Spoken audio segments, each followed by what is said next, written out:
Hello, everyone. Good day, and welcome to a Winning Wednesday with One Global Movement, building hopes and dreams.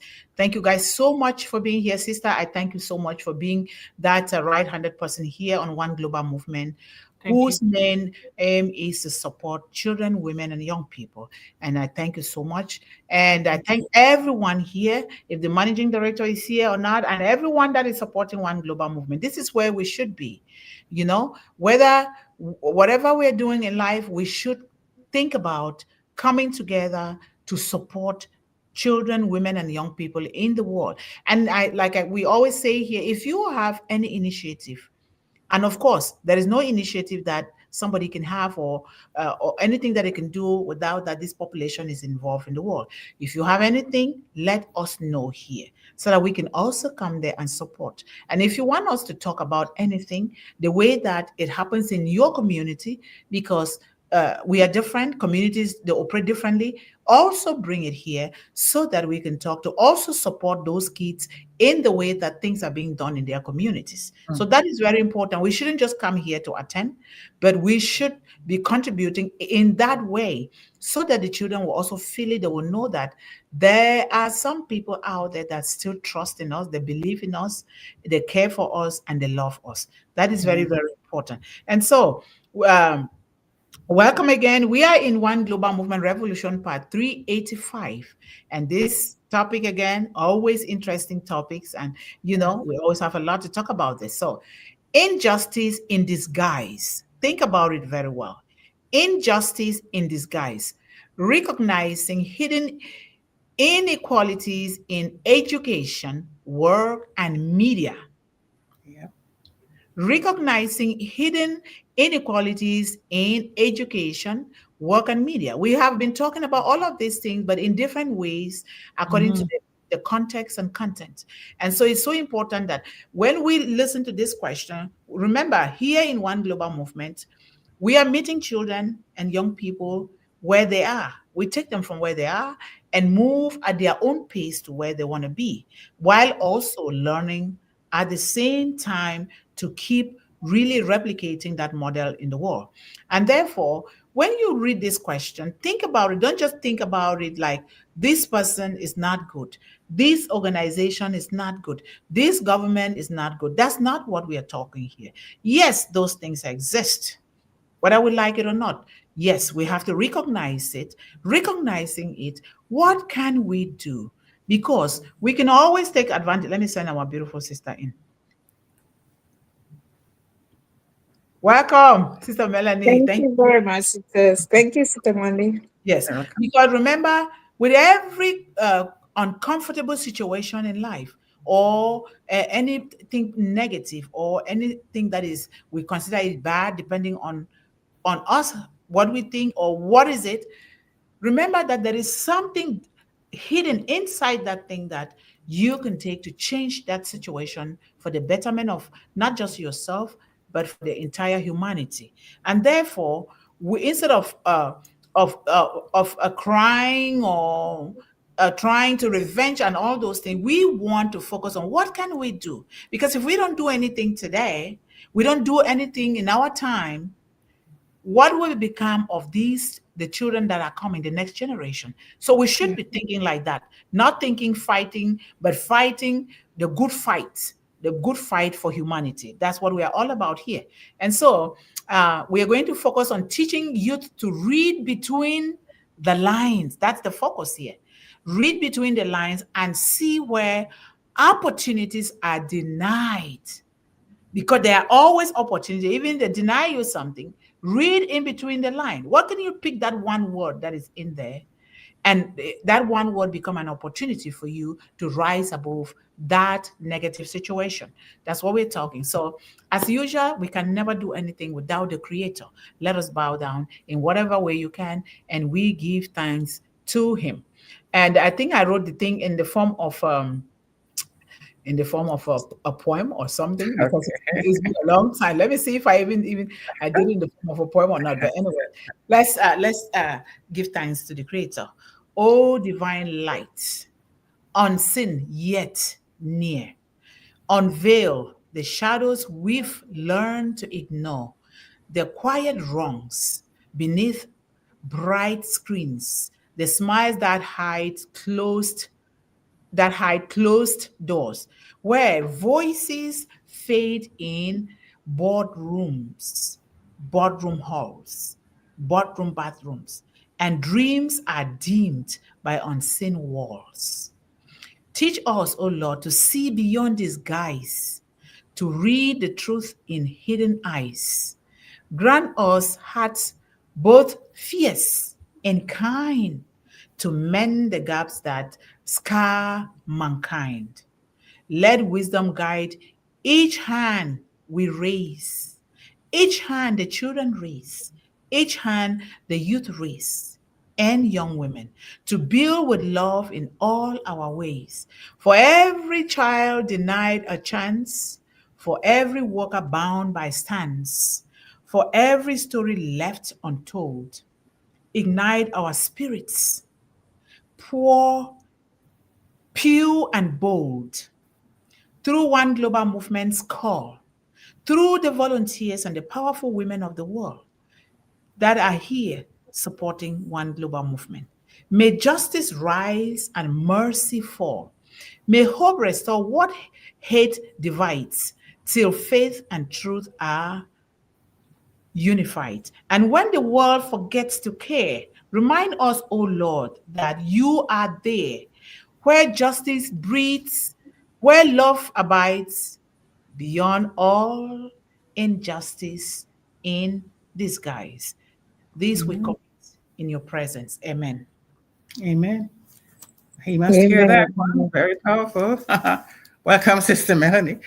Thank you. So it's my turn to present again this mission statement, which is why we're here. It says all, it says everything why One Global Movement even exists. So the vision and mission statement of One Global Movement, which we sometimes shorten to OGM, One Global Movement will support any organization, any group, or individual that aligns with its global vision and mission, which is as follows.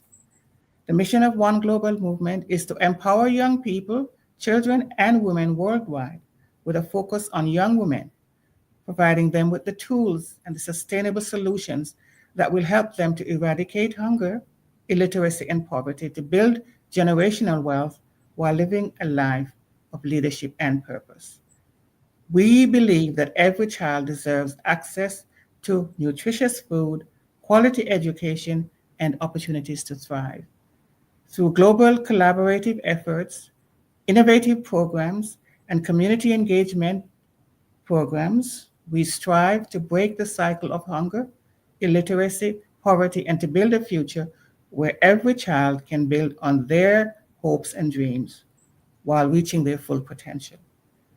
Together, through divine intervention, love, and clean, safe, and valuable technology, we can create a world where no child goes to bed hungry, no child is denied an education, and no child is limited to poverty or to any condition that is not of their own making.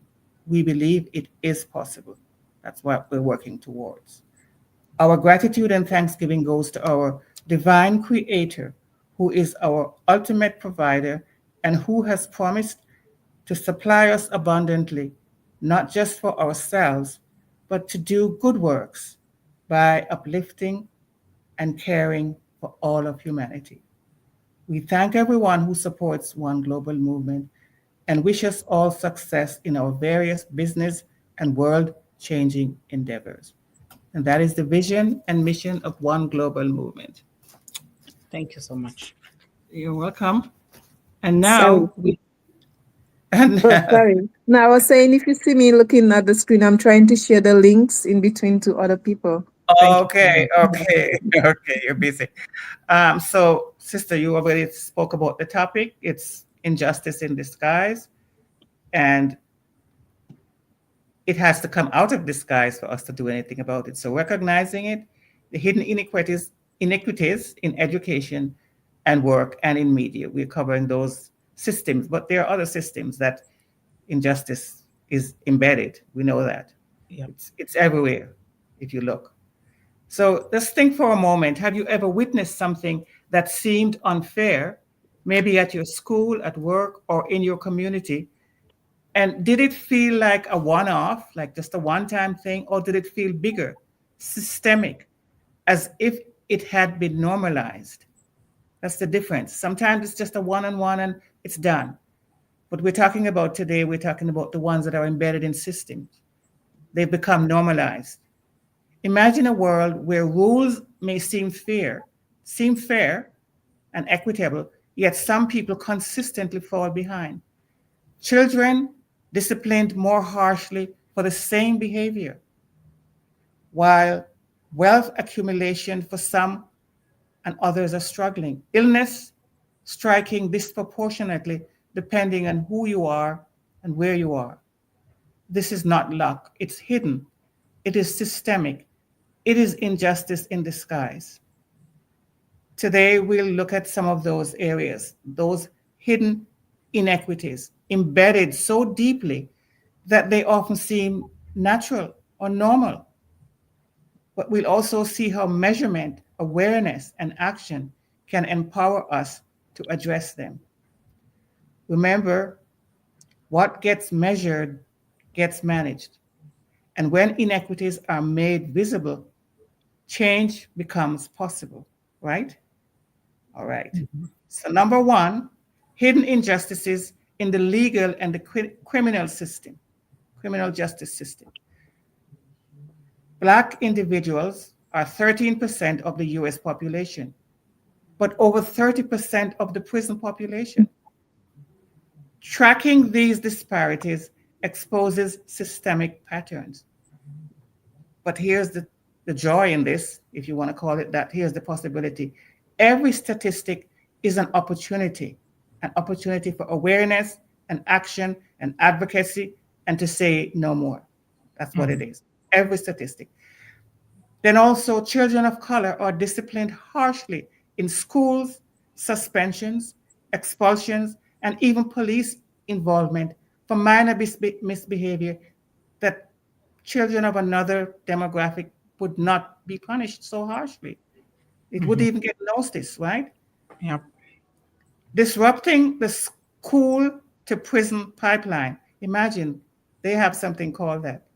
Disrupting the school to prison pipeline requires a multifaceted approach focused on systemic reforms, prioritizing prevention over punishment. We're talking about children here, right? And addressing underlying social issues. So the key strategies include implementing restorative justice practices, revising this zero tolerance policy that only applies to a certain demographics, right? Increasing mental health support because sometimes people are traumatized, they're troubled. This is why they behave badly. And fostering inclusive school environments. So knowing this, how does it make you feel? How does it make you feel? What could we do differently to create fairer outcomes? Judges may unconsciously favor affluent litigants, and the laws often criminalize homelessness or immigration. Awareness and action. This is another part of the talk. Yet awareness empowers reform. Every program that reduces these disparities shows that systems can change and we have our part to play, right? Hidden injustices in the economic system. That was education, now economic. Refining or redlining. Redlining historically denied mortgages to communities of color. I have a definition of what redlining is for those who don't know. I'm sure you don't, sister. You know what it is, right? Redlining is a discriminatory practice in which financial and other services are systematically withheld from certain areas or certain populations. Or even if they're offered, the rates at which they're offered are inflated many times over what they normally would cost elsewhere, And the right? way, oh, yes, the way in which they offer it is so disgraceful, Exactly. exposing people to, Exactly. yes. Yeah. Yes. Imagine they go. Okay, I don't want us to get blown off the air. So, but imagine they label neighborhoods A, B, C, D, which is artificial. And then they purposely avoid or prevent people from investing in certain areas. So the area just goes down and down and down and down, and it becomes a self-fulfilling. The rich neighborhoods, the good neighborhoods get better and better, and the ones that don't get any investment, any cash inflow, they get worse and worse, and then they get labeled worse and worse. It's just And even I would just be adding a little bit here. Even yeah, in the roads, the construction of roads, they are coded. The codes that you and I don't understand, and they don't yes. take the Don't initiative. advertise it, they don't provide it. Yeah, Yes, they don't take the initiative to teach those who don't understand what those are. Even the youths of those minority areas, the so-called minority, they don't even understand. You just like a walking zombie in an environment that is your own, that you're supposed to know what is going on, that you don't know. you How don't then know. can you grow and build and also help if you don't know?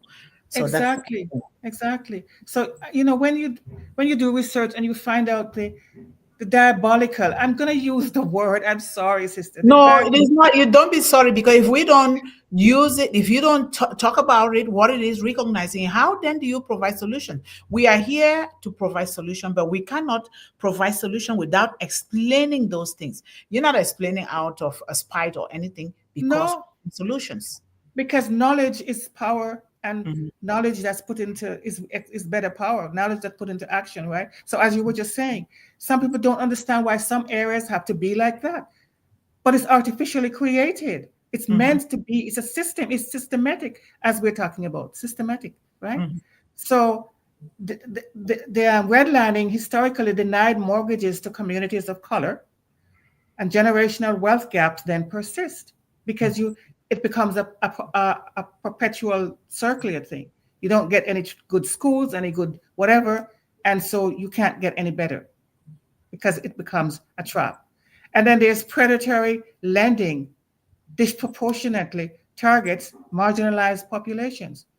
Even if you get a loan, the payback, the interest, whatever, it's so great that you never get out of that loan, you know? mhm, mhm, And then women, especially women of color, earn less than men for the same work. And mhm, companies that track pay gaps and implement changes demonstrate that measurable inequities can be addressed. And there are companies now that are following up on these and making these changes, right? mhm. If these inequities are measurable, what small step could you take at work or at home or in your community to make a difference? And I think we're all agreed on that. You have to become aware of it and you have to act on it. You have to report it if there's a reporting agency, or advocate. You must do something, because when you see something and don't do anything, that's just observance. It doesn't make any difference. You have to act when you see something, right? Every statistic is not just a problem. It is an opportunity to act. So measurement shines the light and action must follow. And then we go to the education, the injustices that are hidden in education. Schools in low income areas often lack the resources due to reliance on local property taxes. And that is why one of the things that we see, and I think I've sent you a couple of those, is where teachers themselves and even the community people, the community residents, are buying the resources for the school. They're supporting the They school. are. They are. Even in Cameroon, in a lot of places, the teachers are even buying things and pens and pencil for the kids, Yeah. using their own personal money, or they can bring things from home from their children to help the other children with. Yeah.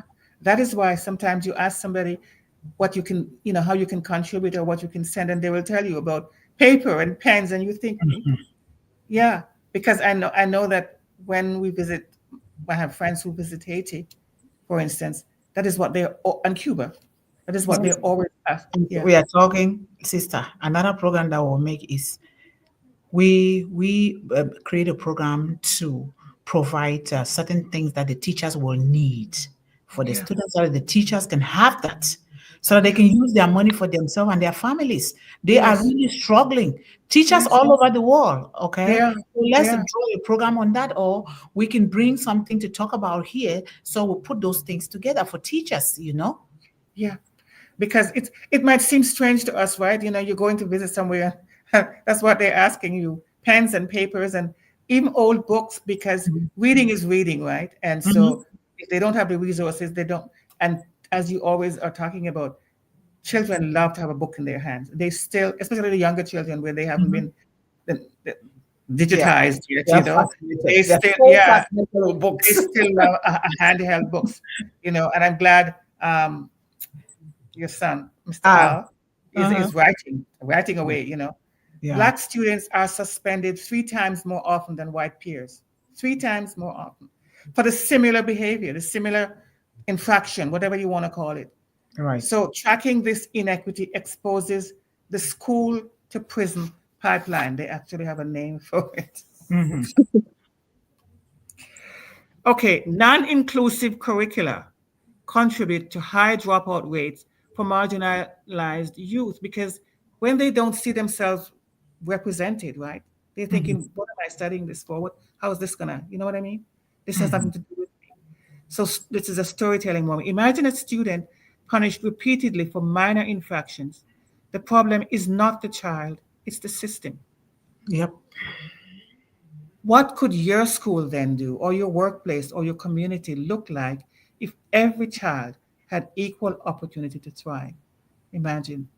Mhm. So, an uplifting thought is that we can do mentorship, inclusive curriculum or curricula, and supportive policies that show that systemic inequities can be addressed when we act collectively. Yes, that's true. Mhm. Mhm. And then four, there's hidden injustices in the healthcare environment. It's everywhere in all these systems. Black women in the US are 3 to 4 times more likely to die from childbirth related causes. Imagine that. Yep. Yep. Something we take for granted. It's first world. How is that possible? It should be just a regular Mhm. occurrence, right? You go, you Mhm. have your baby, you go home. But Black women in the US, which is the greatest country in the world, are 3 to 4 times more likely to die from childbirth related causes. Mhm. How do you justify that? Yep. Lack of care, right? Mhm. Communities of color face disproportionate exposure to pollution, as we saw in the Flint water crisis that was in your country. You know about that. Mhm. They had to really advocate, and it went on so long that the illnesses caused are now endemic. Those children are going to grow up with that, whatever the health issue was, because it was not stopped in time. They took so long to address it. Do you remember what that I'm talking about, the Flint water issue, where there was this poison in the thing because people were Yeah. Mhm. Yes, I they remember. were they were they Yes. were emptying stuff in the, yeah, okay. Mhm. And what difference could data-driven advocacy make in your community's health and safety? That means you have to see it, report it, advocate for it, don't turn a blind eye, right? Because Mhm. measurement leads to action and action creates changes. These inequities can be reduced, and we all have our role to play. I'm going to keep saying that. And Yes. then in the media, hidden injustices in the media, and oh my God, that has become so obvious. Just the way they report things, right? You can tell the biases right away how a news story is going to be slanted. Mhm. I hope I'm not going to get your platform into trouble, And Sister sister, Mary. I will add, you see, I'll add something here, and not just the news. I attended different churches because I am for all denomination church. I don't Right. want this. Yes. I am this. Yes. I don't Yes. want that. Yeah. So I attended this church, and there was this one black woman in the worship team Mm-hmm. singing. Her Mm-hmm. voice is marvelous, and Mm-hmm. you can Mm-hmm. tell. Mm-hmm. This is what they were doing. And this is a church, they're talking about God. Huge Oh, church. I noticed it because there's something within me that I don't know. I do it before even knowing. Emotionally, I recognize things that are so biased and things that are good. I know my body separates those things emotionally and I yeah. recognize them quickly. This church, they kept pointing the cameras only on Ah, the yes. population. Mm-hmm. And then they Mm-hmm. would just go a flash like this on that Yeah, black. on her. On her. And I'm Yes. like, but why? What are you teaching these children in church? And this is what we say that these iniquities, they are hidden. So you have to read between the lines. Not everybody that says, I love you, that they love you. And that is why we No. emphasize here No. that it But starts it's from the true. home. When Yes. we talk about Yes. iniquities, they also start from the home. Inequalities, they start from the home. It And does. the kids don't grow up to know these things unless we are teaching them, or the adults. And when you teach Absolutely. them, the system will take it and prey on those kind of things. But if you teach children the right way, or equality and justice and love and fairness for all, that is what they will take. So when they see these things, they will quickly recognize. Do you realize that there are kids in the world, especially in the so-called powerful countries, that just they don't know that what they are doing is not good for Yeah. themselves and Yeah. others. They just Hmm. do it, but that's what they've been taught. Of course. When you Yeah. come from that, and the thing is, this is why we're saying it's hidden, and you're saying you don't know why. But it's the thing is, hypocrisy cannot really be hidden. The Bible talks about hypocrisy so much Mhm. that we have to be aware of it, because let me tell you something, we can fall prey to it, because what you say should match what you do. It's simple. Mhm. It is simple. Yeah. Don't come saying yeah, yeah, yeah, and then in the meantime you have a knife in the back of the person. People are very fond of doing that right away, and you can sense it, because especially if we choose God as our leader. Mhm. He points us to it. We can pick it out, and that's why you saw it, and I see it as well too. And it happens everywhere, sister. It You're just shocked. happened to me a few days ago. Yeah, It's you're shocked. shocked. Discernment. A huge one, Yes, the you're big shocked. one. Yes, you're shocked when you see it in certain places, and Mhm. not shocked for others. But the thing is, it's human beings that's everywhere. So when you see it in church, yes, it's there, because first of all, the church is us. We're the church. The church is not a building. But the New Mhm. Testament tells you that we are the church, right? Followers of Christ. Mhm. But the whole idea is that if you even want to call the building the church where we go to fellowship, it's people. And they Mhm. bring their bad things right there, and they forget that God is watching, I and know. we answer to Him. You can't hide from Him, But sister, right? what goes Exactly. around comes around. They don't understand. What you're doing is always going to come around and Very bite you. true. Absolutely. It can bite you positively Absolutely. or negatively. That's why Yes. we just want to keep doing the right thing. We're going to make mistakes, but those mistakes, God Of reads the heart. course we So will. We're that not they are saints, and we can mistakes, never do it perfectly here. None of us are perfect. And I'm not intimating that at all. We all Mhm. have our little biases or whatever it is. Yes, But yes. don't use it to treat other people badly. Recognize when it's yours and deal with it. That's Mhm. what I'm saying, Yep. right? Yep. Measuring outcome, pay gaps or incarceration rates, maternal mortality reveals the truth. There are injustices, and a lot of them are systemic, Mhm. and we can see them. Okay, Yep. if we look around, awareness. Don't just say, oh, and just it's not meant to be there. So how could sharing what you see and know influence others to act? Now that's the next step, right? Mhm. Visibility empowers action. When iniquities are documented, society can respond, and change becomes achievable. But if you just accept it and say, this is how it goes, no, because other things have changed, and we the people, are responsible for the change. Yes. So recognizing and addressing hidden injustices requires care, CARE. You know me and my acronyms, right? Yep. So action is the antidote to inequity. So care, CARE. C, count it. Mhm. Track inequities in your sphere. Look around, see it. Awareness is the first step, and then you act. The second letter in the word care, A, act. Take small steps to address inequities, to advocate, to mentor, to volunteer, to make a noise. Yes. Say something. Here in Canada, we have on the subway, because the subway had become quite dangerous, it says if you see something, say something. And they have a lot of officers walking around for you to report things to. Okay. Mhm. And then the Mhm. third letter in the word care is R, raise awareness. Share your knowledge with your network to educate and to mobilize others. This is advocacy, right? And then the Mhm. E is engage, collaborate with community, organizations, or initiatives to create systemic impact. Even the church, work there too, even though you have wrong behavior there, right? Don't give up on any organization, any sector. Every act, no matter how small, chips away at injustice. Each of us can be a change maker. Vision and empowerment. Hidden injustices are woven into institutions. They're often invisible and normalized, as I said, but when we measure, when we name them, and when we act, they can no longer be ignored. Remember, what gets measured gets managed. I'm going to say that over and over. If you see it, you have to do something about it. I'm not saying put yourself in danger. I'm simply saying find a way, because there are reporting agencies. And then if you can also do what we just talked about, collaborative action, right? Remember, what gets measured gets managed, and awareness transforms into action, and action transforms into change. So our challenge today is, when you witness unfairness, ask, does this reflect one individual failure, like just a one-time thing, a person didn't see you, they step on you or whatever? Or is it something that is become normal? People think it's okay to treat you a certain way, right?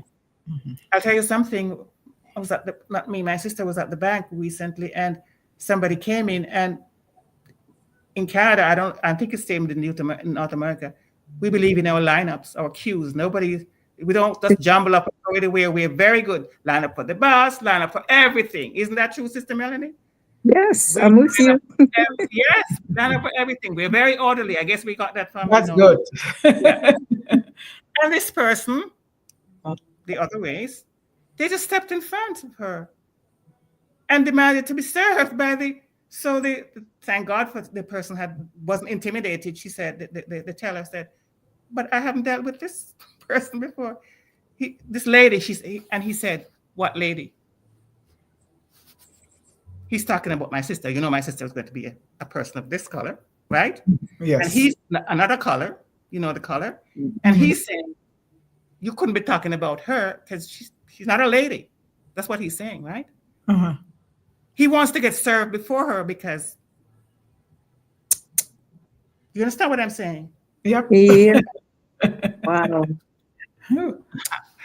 So it didn't go very well for him. I guess he had to leave. He didn't have to deal with that bank that day because the teller would not relent. She said, no, she was first in line, right? So when you witness unfairness, does this reflect individual failure, or is it injustice that's disguised as normalcy? And then ask yourself, what can I do? So together, by shining a light on hidden injustices and choosing action, we can create a fairer, more just society. Change is possible. We always say that here. Yep. It starts with us, and it starts today. Yep. Right now, today. Whenever you see it, jump all over it. All right? Go ahead, Sister Melanie or Sister. Thank you. No, Sister Melanie, I will let you go first. Thank you. And I'm off today.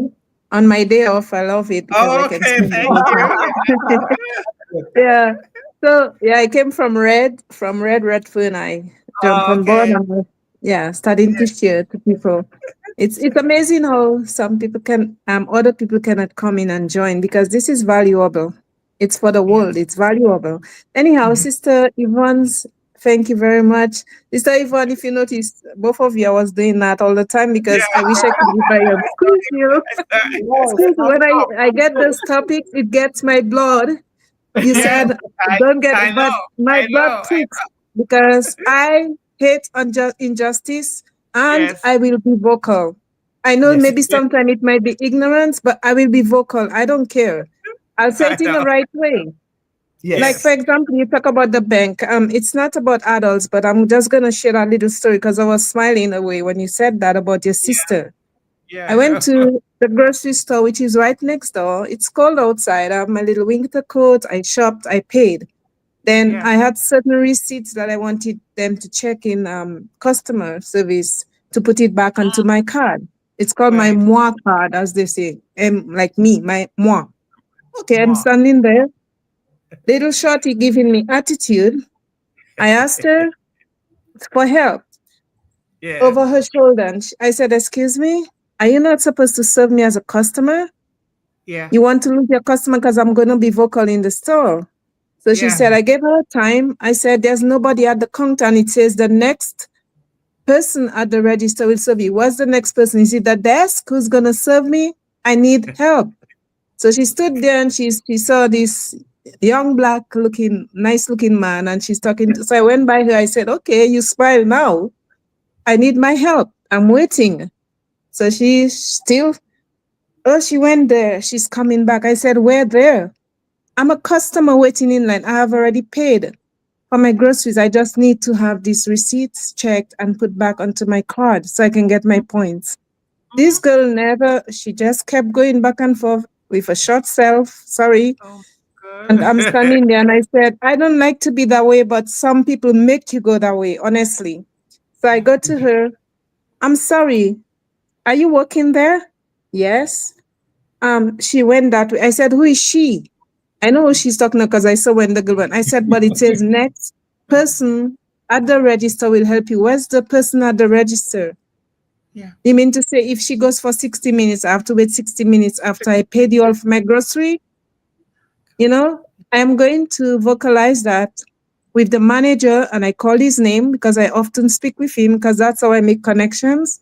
And I said, I'm going to write up because it's wrong what you're doing and you're rude. Don't do that to people. That's disrespectful. So she goes, and people are, and another lady now waiting at the cash. She came up to me. She said, what are they doing? Where's the cashier? Where's the people? So I said to her, look, you see how long I'm standing there, right? She said, I hear you, sister. I feel you. I said, well, that makes it two of us now. Where's customer service? And then that girl, she never paid mind. When I was leaving, I heard she tell me bye. I never looked back.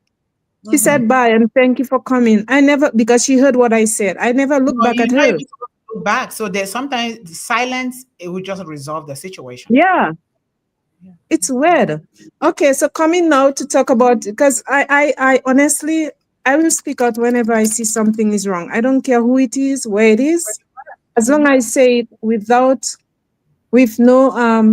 You say with respect, disrespect. fairness. Yes, as long as I speak it that way, somebody will hear me.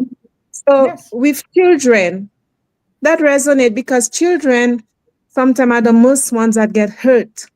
You know, when you act like that, if a child, you make the child think, I am not enough or I don't belong.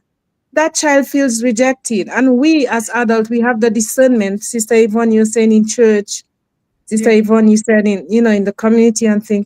Yeah, it happened in the churches. It happened everywhere you go.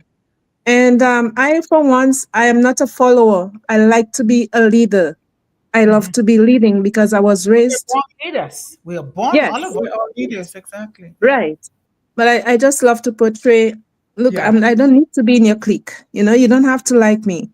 So when I see those things, I stand up because my son faced that in school and I had to go to the school and face that particular principal. He started off nicely, Our children but go through. when he saw how I acted, he said, "Oh, you have to take your son, you out of here." I said, "Let me tell you something, sir.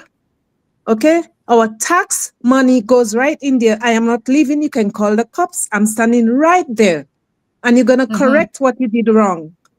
You remember your Yeah. emblem outside of the school when I first brought my son, the home of the brave. Where's the brave, sir?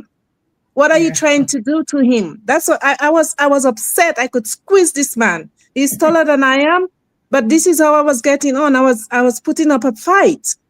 And the other people who were surrounding him, meaning the school specialist and the others, they were trying their best to help me. But this man who's the principal standing there and making my son look as if he doesn't belong, I said, no, no, no, no, sir. You're going to do it right for me. Then he stood there and he's making his wrong. And I said, you can do all what you want, but I'm not leaving until he gets what he wants. So the other people who were helping, they get just his transcript. That's all he wanted. So if I wasn't there as a mom, that man would have called the cops and make my son look like a criminal. So I Yes. said, these are the ones, people like you, sir. You have children, and shame on you. You're making other people's children look like they have committed a crime for nothing. They come in innocently, help them. You said brave, let them be brave like you, bold. So he goes, maybe he's stumbling if his lips. I said, sir, I do not want to hear you. I'm so sorry. The other people are helping. I'll let them help me and I'll get out. And thank you. Go back home, and before you go to sleep, think of what you did to one child. Just think of it. I'm sure when I left, he must have felt a certain way. Oh, he will. No? He will. He'll be hiding it. And he was not even brave according to the emblem. He wasn't brave. That's No, he not No. wasn't bravery. living up to that. That's No, not he wasn't. bravery. That is a low self-esteem. Because Ugh, people do that, they have low self-esteem. They trying to portray that on others. Because Yes.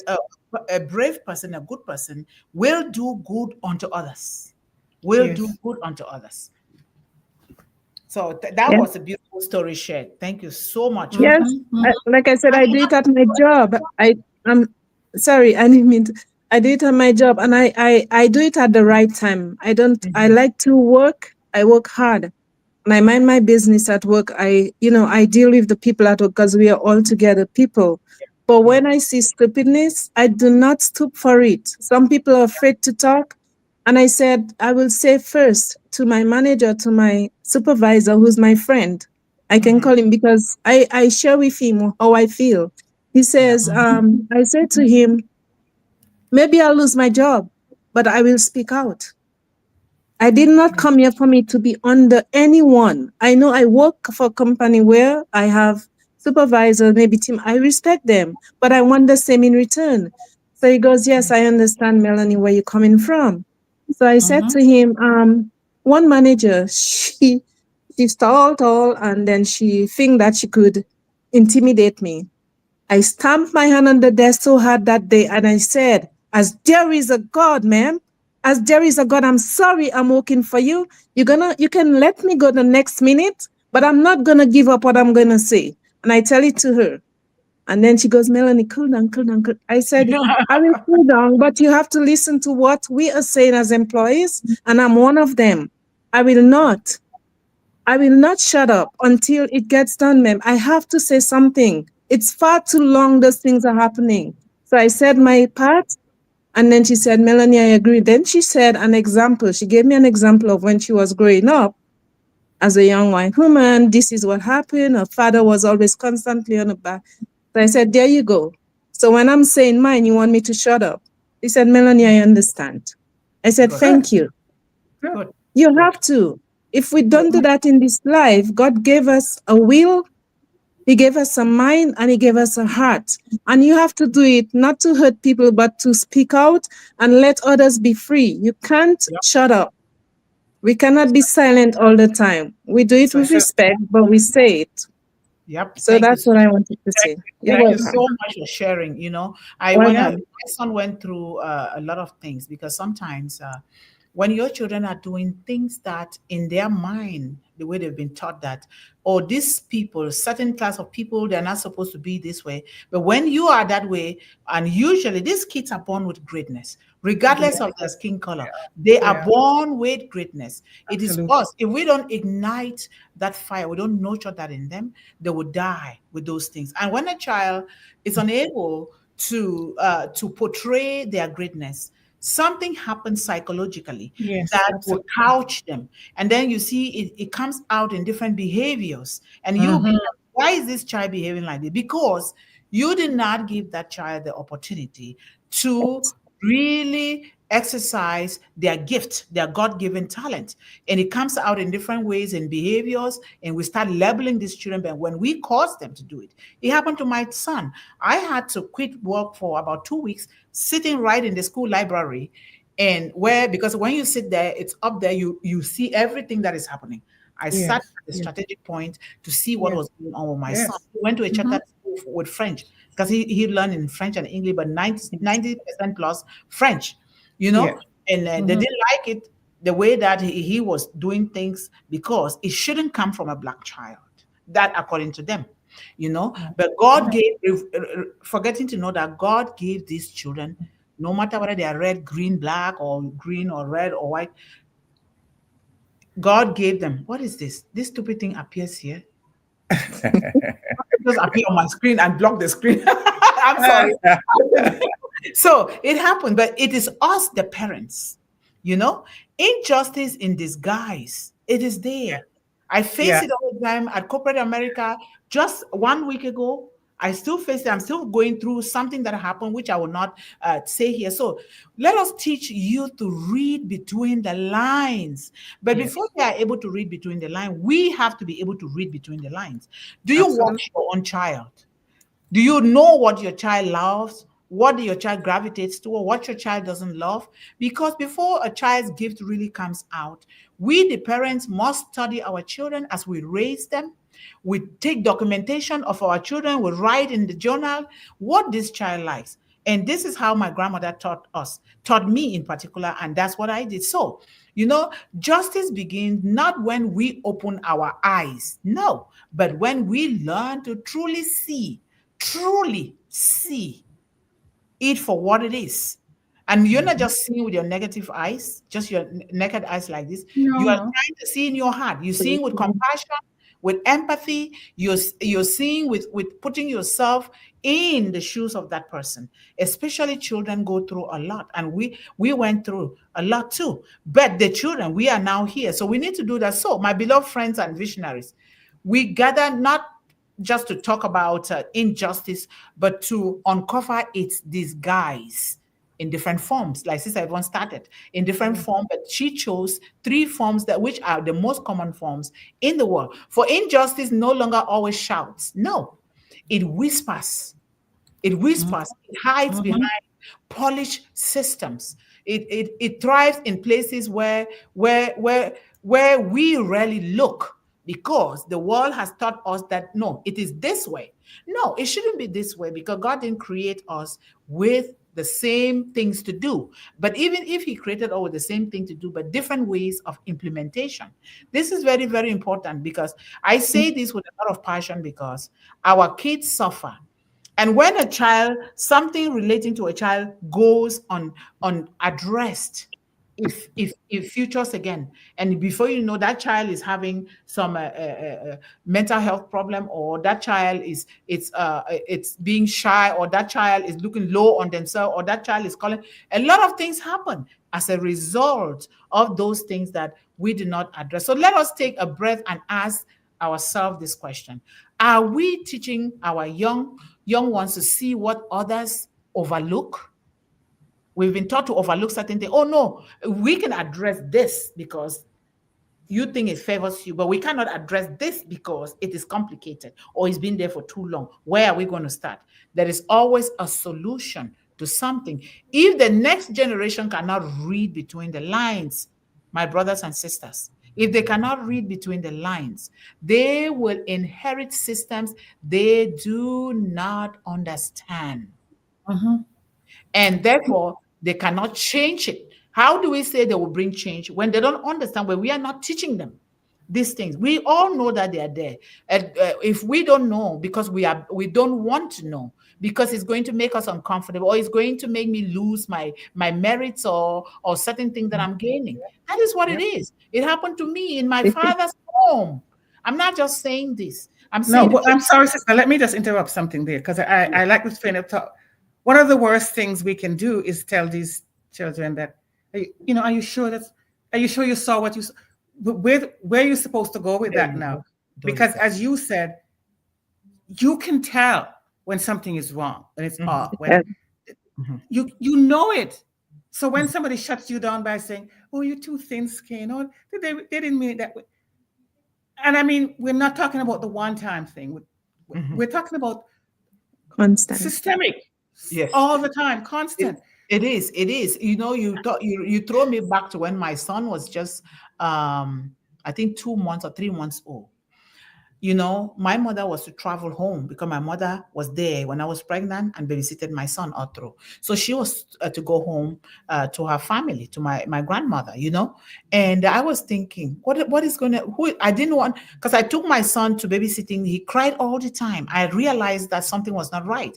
And I'm like, nobody's going to babysit my son anymore, So at my job, they asked me to do something that I was not trained. And I said, no, please train me I'm not comfortable doing something that I don't know how to do. They Of didn't train me, course. they forced me into it. Guess what happened? It went wrong. And Of so they course. decided that I would never work during the day anymore, only overnight. I said, no, I am a breastfeeding mother. You cannot tell me, you know that I'm a breastfeeding mother. I will not be able to do that. So they fired me. And I was Wow. happy. I was really happy that they fired me.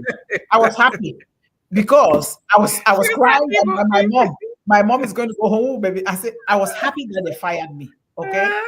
But then I went to the unemployment place. I reported it because they fired me unjustly. And they asked to pay me unemployment for 6 weeks. I know 6 months. And the people said no, they're not, because they would take it from the employer and Yeah, pay you. yeah, yeah, They were yeah. so mad. They said, no, they went and fraud all documents that they trained me. But they didn't know that I had photocopied those documents. I put a dot, on Ah, copy good for everything. you. And then That's how you do it. I called one of my colleagues. I said, look at what I did it. That colleague looked at me and said, are you an investigative journalist? I say, I can't. So I did that. And here's what happened. The last day that they were going to fire me, just like some days, I was late because my baby was crying, trying to eat, because he was Yes. using the bottle.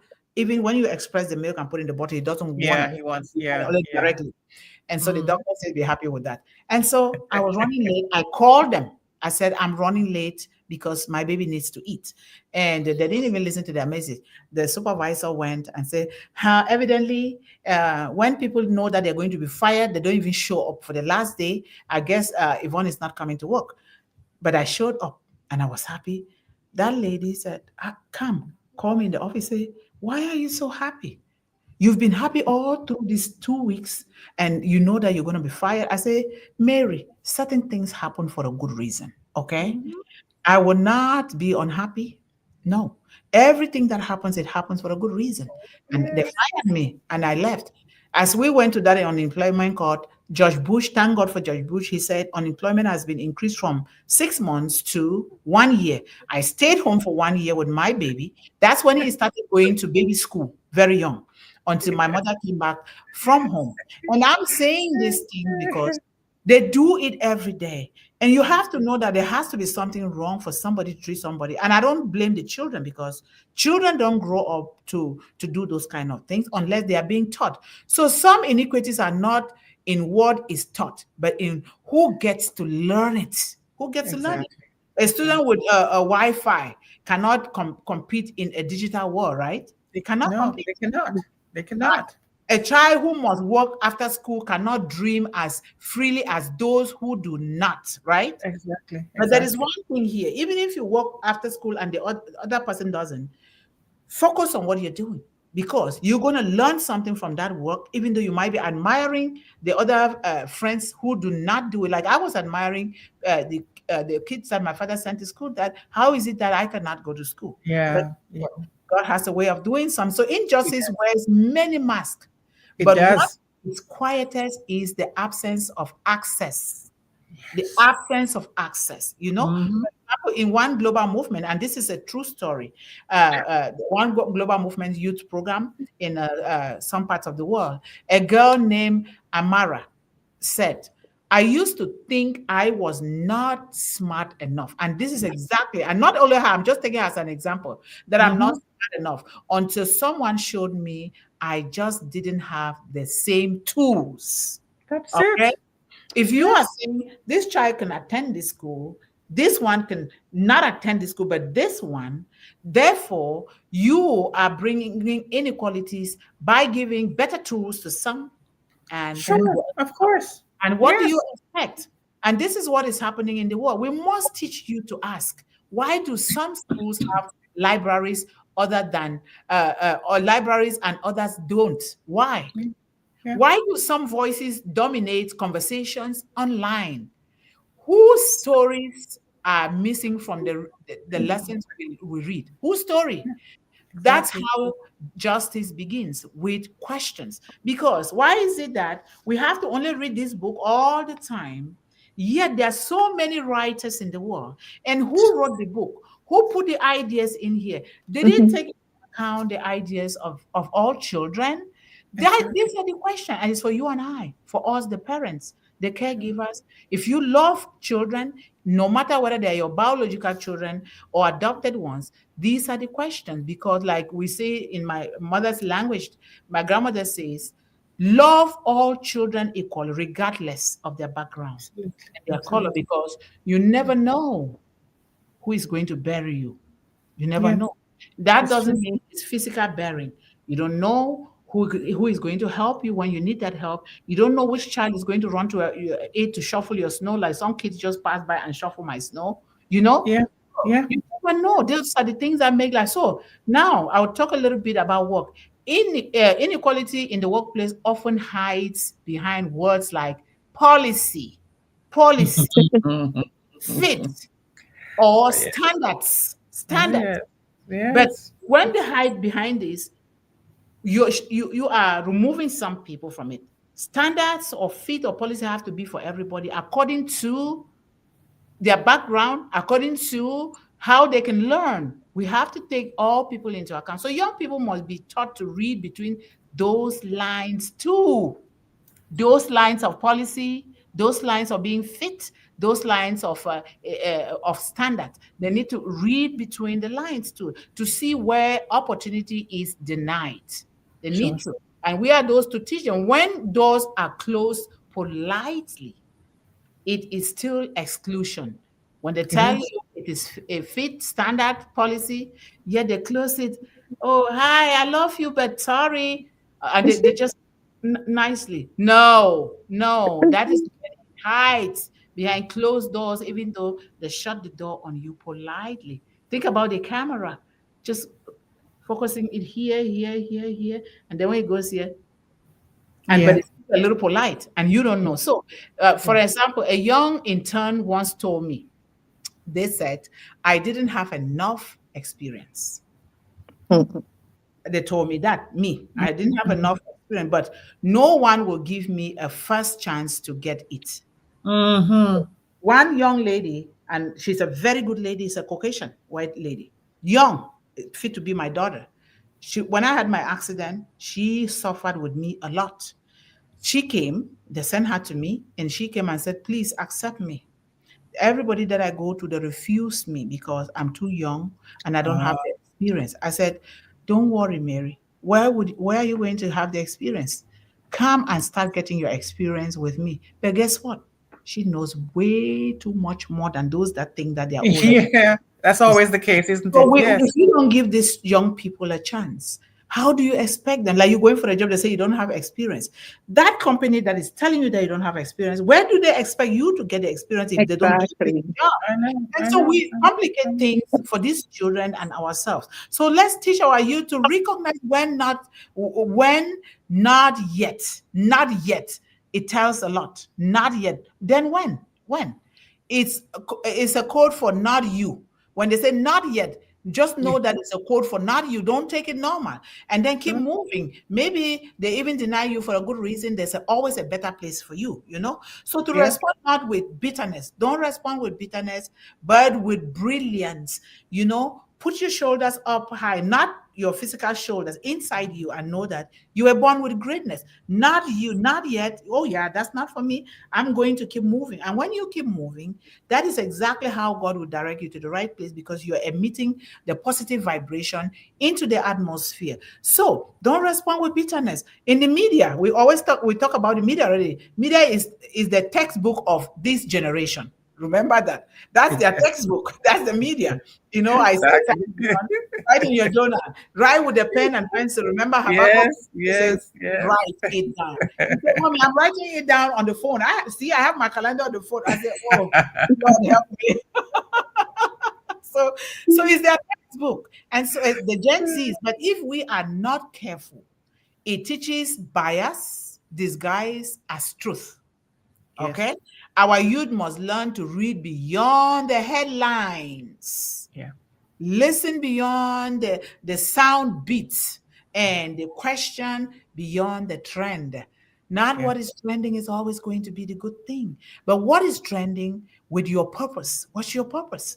That's what you focus. If you cannot see yourself in the story, it is time to write your own Don't sit Absolutely. there and say, "Oh, they refuse me." They refuse you. You have greatness. You were born for greatness.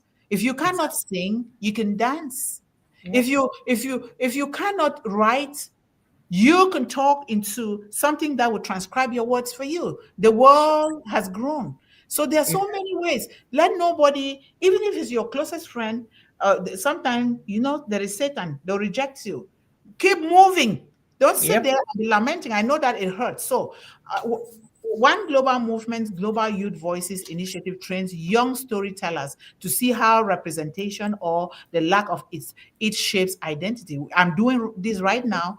It's just because of the internet problem. I want in my grandfather's company, they're trying to build a radio station where I will be the teacher there. All what we are doing here, so the kids can come there once a week, especially during the weekend, and learn leadership, moral leadership, where all of Mhm. this can be taught. So this is very important. Let us teach them that their voices are not echoes, but instruments of change.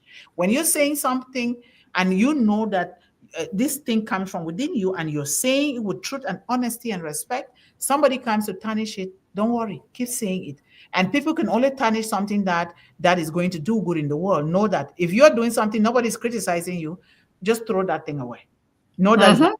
Mhm. And if they're Yeah. criticizing, you know that Yes. there's Yes. something good in it. So wisdom is not what we are told. It is what we understand beyond the words. What do you understand beyond the words that maybe your teacher, your professor is telling you, or maybe your mother or your father? What do you understand beyond those words? That is true wisdom. And if you read the scriptures, there's a lot of wisdom. When you go to Proverbs, a lot of wisdom there. That's my first book, and it's ever going to be my first book and my last book. And so it is very, very important. And you have good mentors around the world, even in your family, your aunties, your uncles, your cousins. What Mhm. are you doing? You gather them, you say something, and someday they will learn. If they're being negative, someday they will learn. So, how can we do this? Teach critical, like you said, critical thinking skills as compassionate thinking.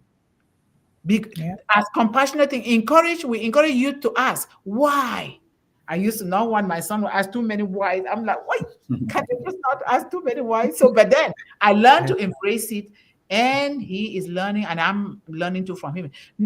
Let them ask why, not to label or to rebel, no, but to reveal the truth, to reveal it. Why do we value some jobs more than others? Why? Ask yourself that, and that's a conversation that we have to ask our own self, not asking other people. First of all, deal with that. Why is success measured by wealth instead of impact? Why? Right. Why is it that they label the human being into, they put them into classes or categories of this is the middle class, this is the lower class, and this is the higher class? When God created all of us higher, it therefore means we are all already exposing our own irresponsibilities, because when we label these children, it shows that we ourselves did not learn those morals well. And now we bring it into school, into society, at the job place, and start labeling others. Yes, somebody might not have one of their limbs, but that doesn't mean that they are not equal to you. No, that's Yes, true. that means Right. that they didn't just have that one for a reason. Now work together with that person. That is so important. So let us expose the invisible curriculum. Let's expose the Mhm. invisible curriculum. Let's help them to see what system teach indirectly, right? Gender bias, racial undertones, economic divides. Like you mentioned all those things before. Let them decode what's hidden between words like professionalism, qualified, or standard. Yeah. They need to. Don't let nobody say that to you and you are so happy that you no, go decode it very well. If they can read the message beneath the message, read the message beneath that message that you're reading, they can change the world that writes it. Because you and I, our lives have been written. We don't know that our lives have been written. By who and why? Did we participate in that? It's like a doctor treating a patient and without listening to the patient, asking the patient to participate in their own treatment. Or it's like you're writing a plan for somebody without questioning to the person and the family to make sure that that person understands the plan. You're just hurrying so you can cut the next paycheck. So this is the kind of thing that we are talking about. We have to equip these children or these young people with tools of awareness. You talk about awareness. If you're not aware of something, how then can you want to change it? So, One Global Movement integrates digital literacy, media ethics, and global empathy workshops that train young people to analyze bias, dictate inequalities or iniquities, and rebuild narratives. We teach not just coding, because a lot of things are hidden behind coding. If I don't understand coding, how am I supposed to know? And we can teach coding because we can really transcribe them and write them well. We teach not just coding for machines, but coding for meaning. Coding for meaning, not just coding for machines. Injustice survives when generations stop reading.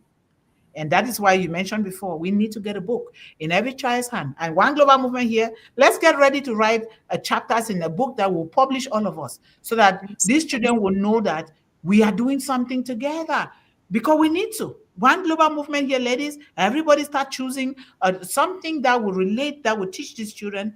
I already have it, so that we can put it together and publish these books.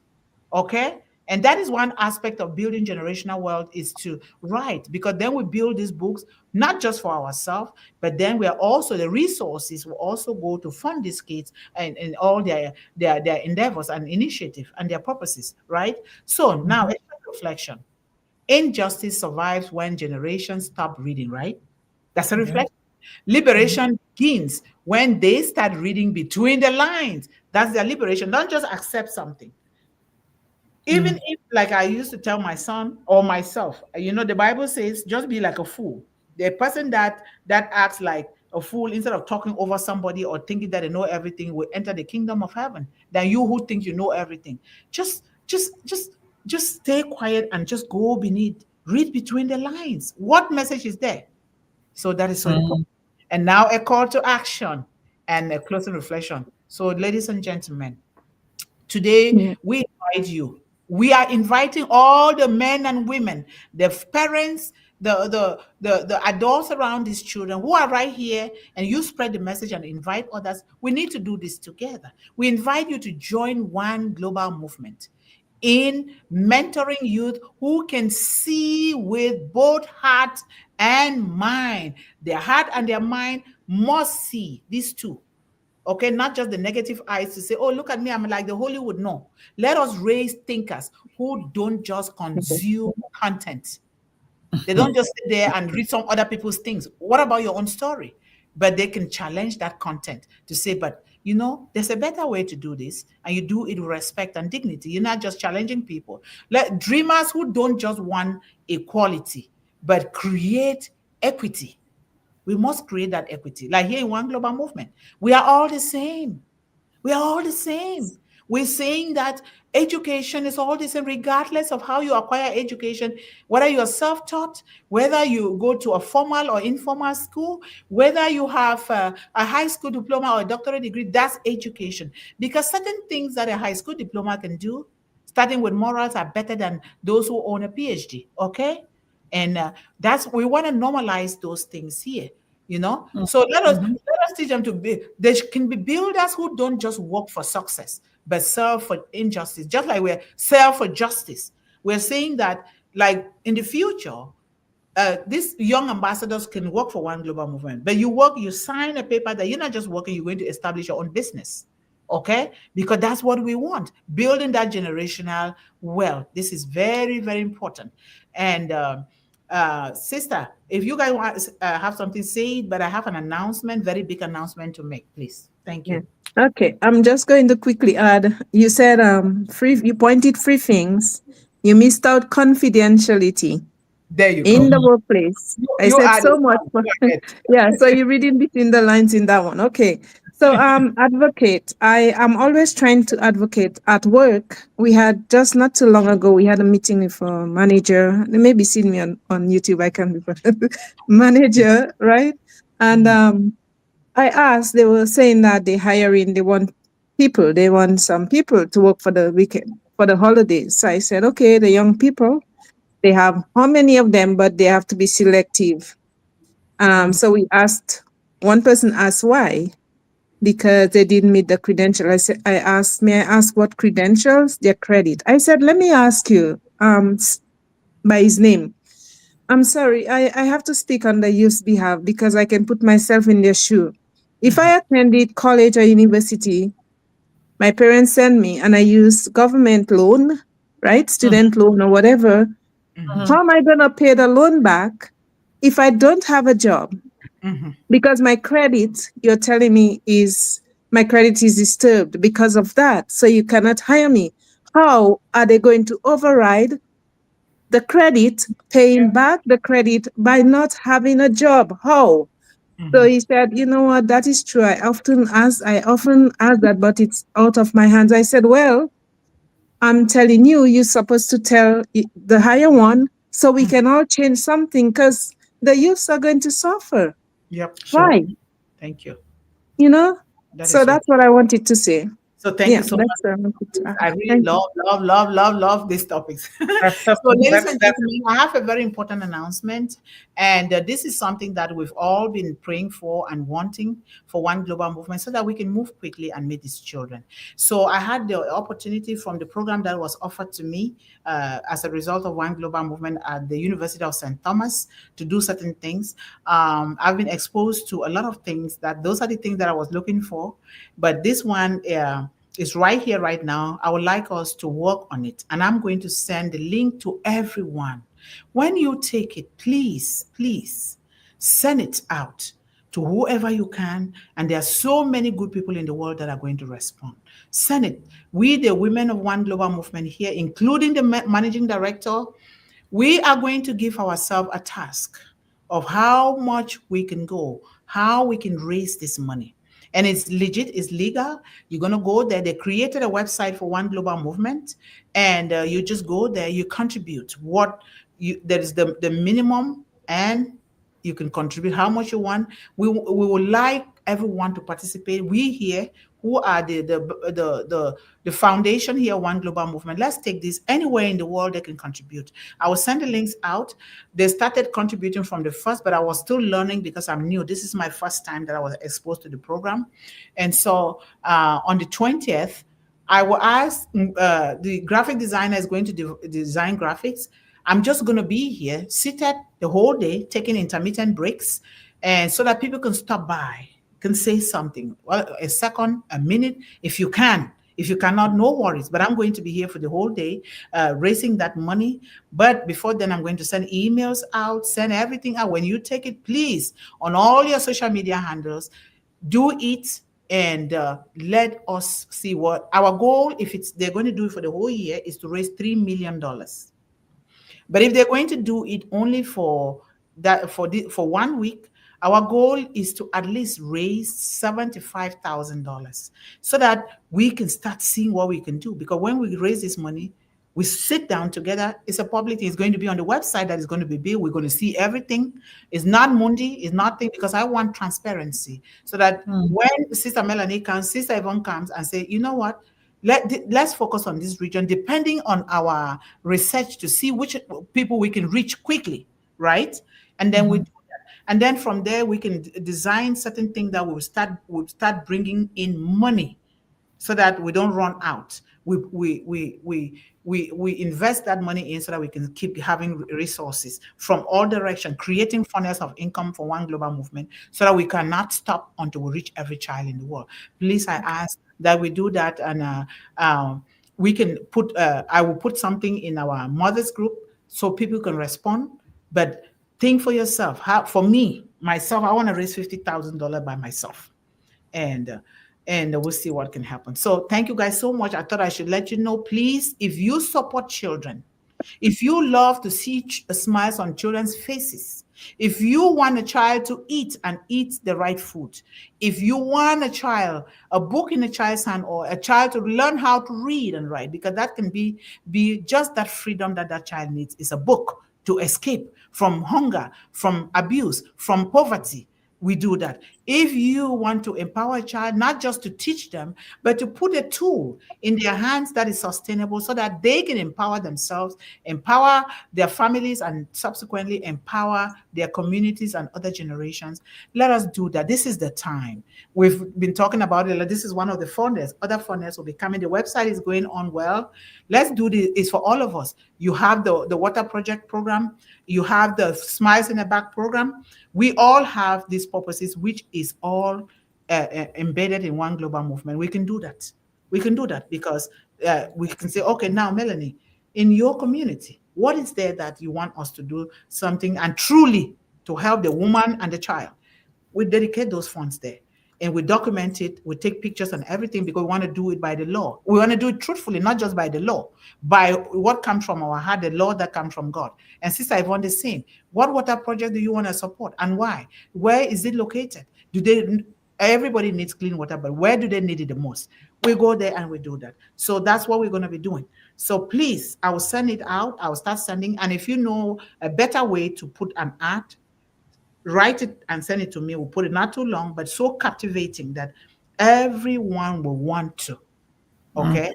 Yes. So thank you guys so much. That will be the announcement. And the managing director is here. You're hearing me, John. I thank you so much. Let us work together to make this happen for every woman and every child and every young person in the world. Amen. Thank you. Okay. All right. And if you have not put your big thumbs up or like, do so. So important. If you're new, please subscribe.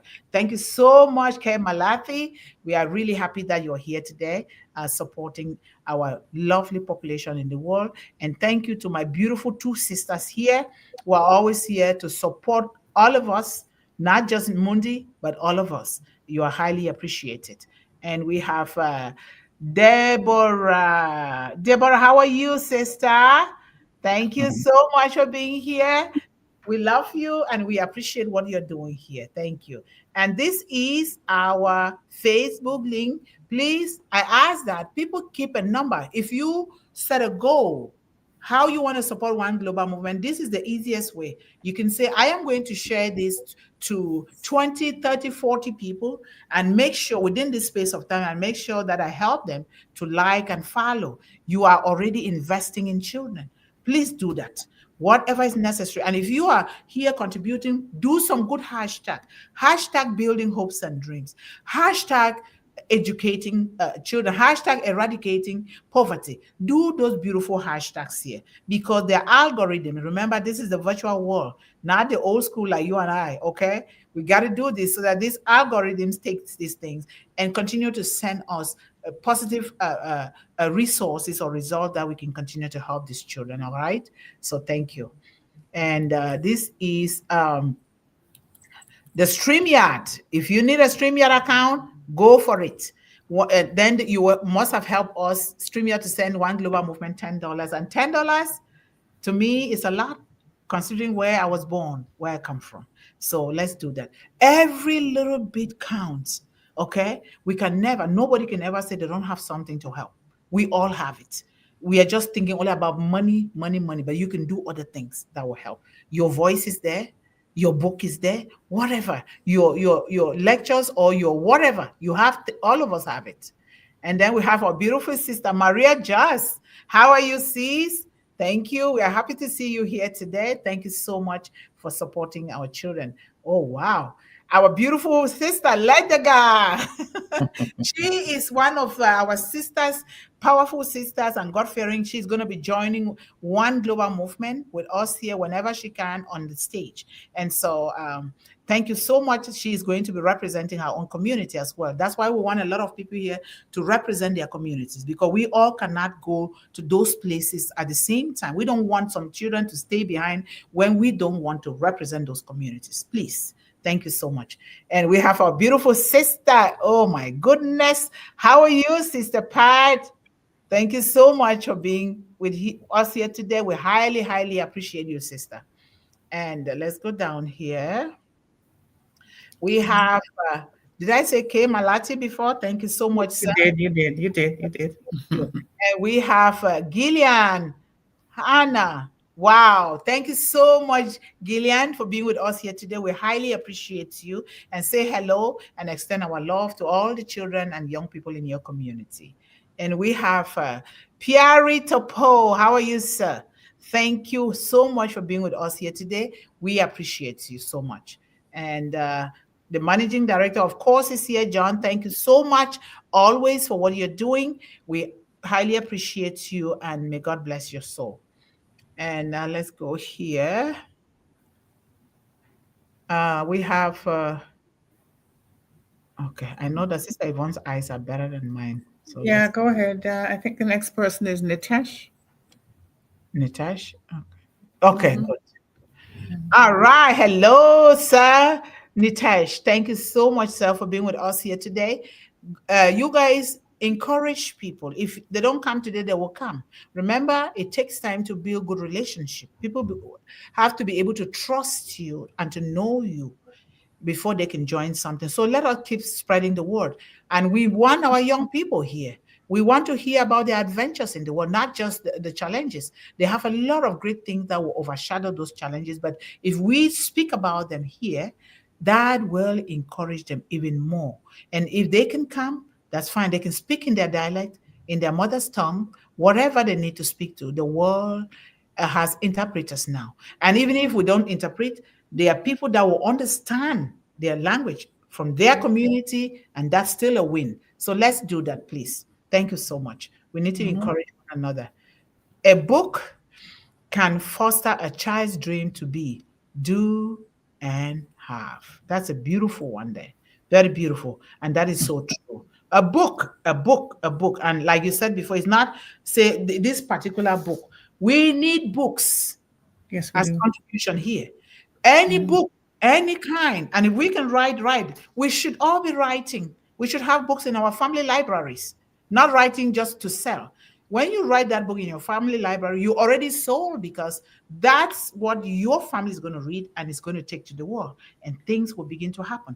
So, ladies and gentlemen, the pioneers of this one, we need about 25 to 30 women that we will join and write a book. Okay. And then we start marketing it not just for ourselves and also taking a certain percentage to start just contributing into this one global movement. We need to write it. Everybody needs a chapter, just one chapter. Think about that one good chapter that you can write that will benefit humanity. That's what we're talking about here. So Yeah, we need to start writing books seriously because your country and mine, we're both very engaged in doing book banning and book restricting and just wiping out leave my knowledge. country alone. No, I'm talking about the USA. No, I Okay. know. That's my Yeah. country. Yeah, well, I'm telling you, it's when people start attacking books, you got to be careful where you go Yeah. from there because that is a form of control. If you isn't that It right, is Sister not Melanie? even a Of form, course it it is is. control. It is. And you're controlling the minds of these young people. Where would they go? Where would they go? Because they are those who are hurt the most. But you know what? Our One Global Movement book, by the grace of God, will not be controlled because it is to serve humanity, beginning with children, women, and young people. I think it will go. Otherwise, you'll be erasing the creators of a society. And that's not a good thing to do. Well, yes, because we're facing those echo chambers online, digitally, but now you're going to be facing them out in the real world, in the library. You're going to be channeled toward only, and you know what it says, right? History is written by those in power, right? They slant it the way they want it to. So we Yeah. have to insist that our children, our young people, and ourselves examine all information critically because Yes. they're not doing away with all books.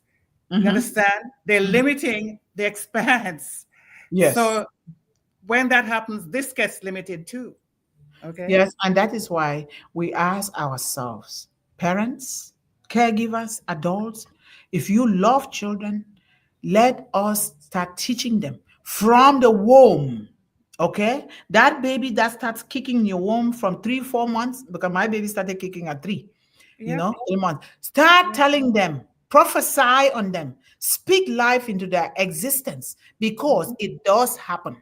When they come out, the very first 2 to 4 hours of life, read the book. You already bought a book for them. If you didn't, go right to anywhere, or bookstore, Barnes and Noble, or wherever you need to go, or bring that one that you wrote from home, start reading.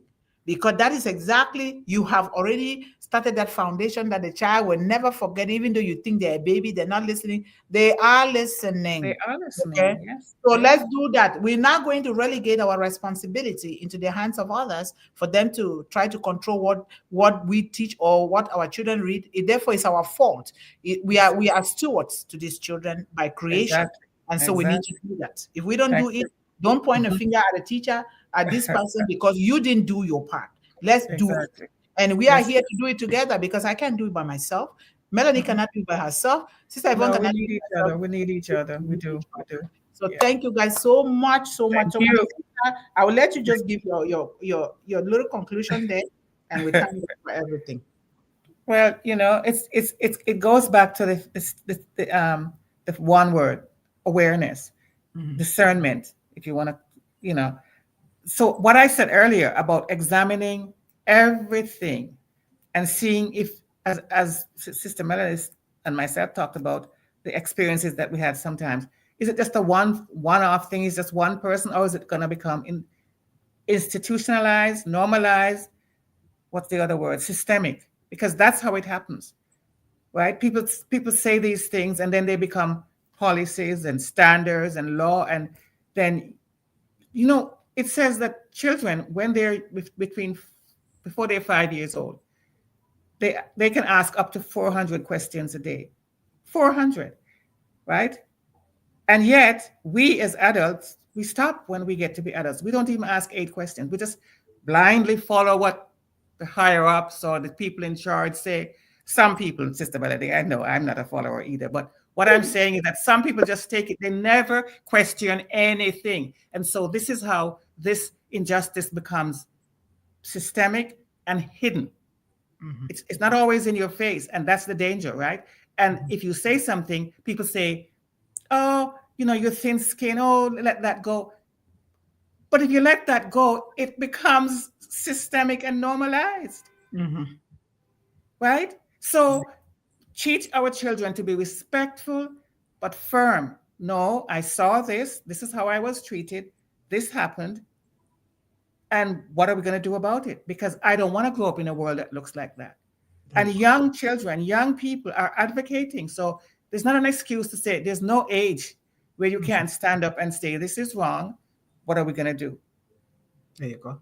Because when you see it, the next question is, I'm not just going to go home and pretend nothing happened. What are we going to do? Yep. What are we going to do next? And so, what are we going to do? Yeah. What are we going to do? What are you going to do? Let us Yeah. do it together, beginning from Amen. our homes. Thank you guys so much. We love Thank you. you. We'd Thank like you. to see you guys again on Okay. Friday. Thank Bye-bye. you. Bye, Bye. everyone. Bye, sisters. Thank Bye, you. my sister. Bye. Bye.